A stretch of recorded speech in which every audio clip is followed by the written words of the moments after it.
বন্ধু বান্ধৱীসকল বৰ্তমান ছ'চিয়েল মিডিয়াত ভাইৰেল হৈ থকা এগৰাকী গোপীৰ ভিডিঅ' শ্ৰীকৃষ্ণৰ ৰাসলীলাত অভিনয় কৰিছিল তেওঁ আৰু দেখিবলৈ পোৱা মতে তেওঁ অভিনয় কৰি থকা সময়ত বহুতে গালি-গালাজ বহুতে হাঁহিছে বন্ধু বান্ধৱীসকল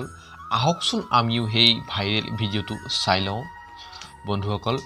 যদি ভিডিঅ'টো চাই ভাল পায় তেনেহলে এটা লাইক কৰিবলৈ নাপাহৰিব আৰু এটা কমেন্ট কৰি জনাব আপুনি অভিনয়টো চাই কেনে পালে আৰু যদি আপুনি আমাৰ এই চেনেলটোত প্ৰথম আহিছে তেনেহলে চেনেলটো সাবস্ক্ৰাইব কৰিবলৈ নাপাহৰিব তেতিয়া বলক আমি ভিডিঅ'টো